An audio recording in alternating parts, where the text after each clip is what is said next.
Welcome back, brothers and sisters. I am Braden. This is Langley Outdoors Academy, and thank you for stopping by.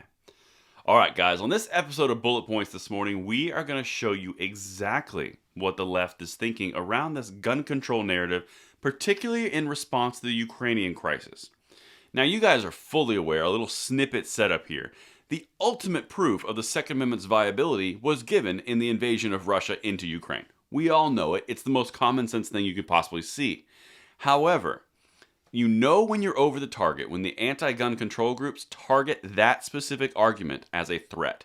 That's what we're going to talk about because they are coming out against it. Everything's going to be linked in the description box below for your review per usual. I want to hear from you guys on this one and send this one out because this is where they're aligning a little bit towards to counter an argument that is effective. And that's what we're about on this channel.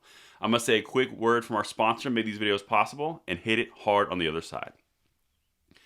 Now, our sponsor for this week's videos is Woox. Now, it's W-O-O-X.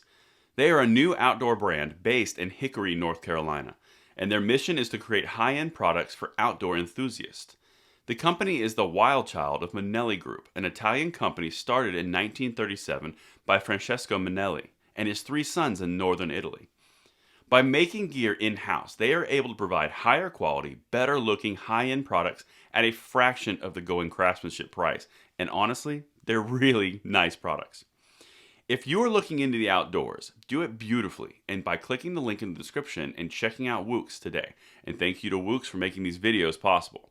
Alright, so now, let's get this because like I said in the intro, you will always know when you're over the target with the leftist gun controllers because you'll start taking flack. They will formulate arguments against your points because they see it as a threat. If they come out with a new argument against one of your points, that means you're over the target. Check this out. So, this is from Reuters. Ukraine crisis emerges as talking point in U.S. gun debate. Well, that's because it's the most obvious thing ever. It's the most direct example we've had in the last 20 to 40 years, somewhere in that range, of the need for the Second Amendment and how viable of an option it actually is because it's so applicable. All right, now let's dive into a little bit further. New York, March 1, Reuters. Since Russia's invasion of Ukraine, gun rights advocates in the United States have sought to use the crisis to bolster their position on the U.S. Constitution's Second Amendment to keep and bear arms, injecting a new element into the heating debate. Two things here. This is not a new element in the debate. This is the argument the entire time. Secondly, they're not using it as something to bolster the argument. What we're doing is pointing out its original intent.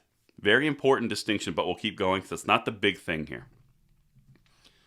Arguments linking the invasion to gun rights have cropped up this week across social media. Guilty. In a post by the National Rifle Association and during a legislative vote in the Georgia State House. Quote, "What is happening in Ukraine proves the wisdom of our founding fathers in drafting the Second Amendment.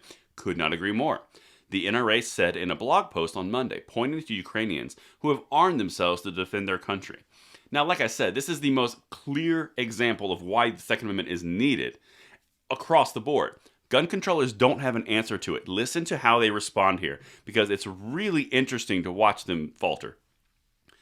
Anti-gun violence advocates, however, point to increased firearms deaths in the United States and say tighter regulations and fewer guns are what is needed. So there's no counter to the point that it's a perfect example. They just go back to their old talking points, but they're aligning to it to say they need to counter it. Check this out, what they actually say from Giffords Law Center. Peter Ambler, executive director of Giffords Law Center to Prevent Gun Violence, said it was deeply irresponsible for gun rights advocates to tie their more guns everywhere advocacy to the Ukraine crisis. I don't think we're tying the more guns everywhere, air quotes, speech to it. We're pointing out the point of the Second Amendment, but it's effective. And that's why they're coming out against it. Listen to what he says here. Listen how silly this sounds. Quote, "The tyrannical actions of Vladimir Putin don't erase the fact that 45,000 Americans, 2/3 of which were suicide, died from gun violence in 2020. Nor do they erase the urgent need for common sense, popular gun violence prevention policies like background checks and funding for community violence intervention programs," Ambler told Reuters. Two things here. In his own opening sentence, he defeated his own point. The tyrannical actions of Vladimir Putin. The tyrannical actions are being countered by a Second Amendment of a different population. Completely negates their entire point. That's the first thing. Secondly, They're going back to common sense, popular gun violence prevention policies like background checks and funding for community violence. They're going back to they're going back to their comfort zone because they don't have an answer to what we're saying. And that's why I wanted to bring this to you, because they're starting to align the idea that they're going to get stuffed on this topic. So they're going back to their normal tested talking points that they think work. That's what I've got for you guys. Let me know what you think in the comments field below, and I will see you on the next one. I'm Braden. See you later.